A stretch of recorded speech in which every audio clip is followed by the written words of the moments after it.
ജമാഅത്തെ ഇസ്ലാമി വിവാദത്തിൽ എം.വി. ഗോവിന്ദനെ തള്ളി എ.കെ. ബാലൻ. പരാമർശത്തിൽ മാപ്പ് പറയില്ല എന്ന ബാലന്റെ പ്രതികരണം. ജമാഅത്തെ ഇസ്ലാമി ഭരണഘടനയെ അംഗീകരിക്കുന്നില്ല എന്നും മതരാഷ്ട്രവാദം ഉയർത്തുന്നവരാണെന്നും ബാലൻ പാലക്കാട് പറഞ്ഞു. UDF അധികാരത്തിൽ വന്നാൽ ജമാഅത്തെ ഇസ്ലാമി ആയിരിക്കും ആഭ്യന്തര വകുപ്പ് ഭരിക്കുക എന്നും പല മാറാടുകളും ആവർത്തിക്കുമെന്നും മുൻ മന്ത്രിയും മുതിർന്ന CPM നേതാവുമായ എ.കെ. ബാലൻ കഴിഞ്ഞ ദിവസമാണ് മാധ്യമങ്ങൾക്ക് മുൻപിൽ പറഞ്ഞത്. പിന്നാലെ ബാലൻ്റേത് നിരുത്തരവാദിത്തപരമായ പ്രതികരണമാണെന്ന് CPM സംസ്ഥാന സെക്രട്ടറി എം.വി. ഗോവിന്ദൻ ഉൾപ്പെടെ പറഞ്ഞിരുന്നു.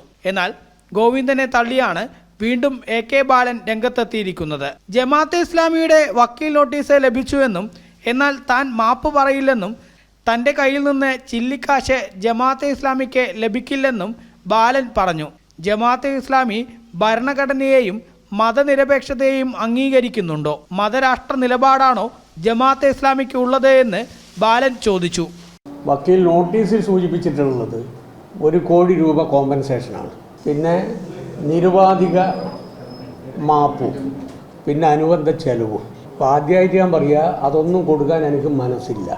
അപ്പം അതിൻ്റെ ഭാഗമായി ജയിലിൽ പോകാനാണ് അന്തിമ വിധിയെങ്കിൽ അത് സന്തോഷപൂർവ്വം സ്വീകരിച്ച് ജയിലിൽ പോകും. തൻ്റെ പ്രസ്താവന വിവാദമാക്കിയത് പ്രതിപക്ഷ നേതാവാണ്. തെരഞ്ഞെടുപ്പിൽ ജമാഅത്തെ ഇസ്ലാമിയുടെ പിന്തുണയോടെയാണ് UDF മത്സരിക്കുന്നത്.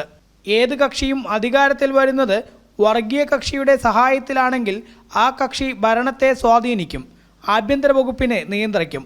അത് മതസൗഹാർദ്ദത്തെ ബാധിക്കും. മാറാടുകൾ ആവർത്തിക്കാൻ ഇത് കാരണമാവുമെന്നാണ് താൻ പറഞ്ഞത് എന്നും ബാലൻ പറഞ്ഞു. ആ സമയത്ത് മാറാട് എന്ന ഒരു പേര് ഞാൻ ഉപയോഗിച്ചിട്ടുണ്ട്.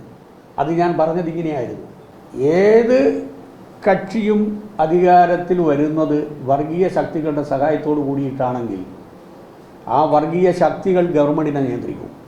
ഇവിടെ ജമായത്തയുടെ സഹായത്തോടു കൂടിയിട്ടാണ് UDF അധികാരത്തിൽ വരുന്നതെങ്കിൽ ആ ഗവൺമെൻറ്റിനെ ജമായത്തെ, എൻ്റെ വാക്കതാണ്, സ്വാധീനിക്കും. മാത്രവുമല്ല ആഭ്യന്തരത്തെ സ്വാധീനിക്കും, കൺട്രോൾ ചെയ്യും.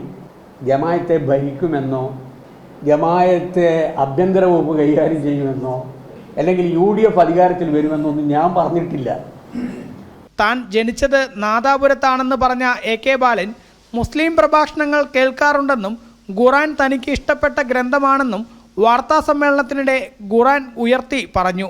ജയിലിൽ പോകാനാണ് വിധിയെങ്കിൽ ഖുർആൻ മുഴുവൻ വായിച്ചു തീർക്കലായിരിക്കും താൻ ആദ്യം ചെയ്യുക.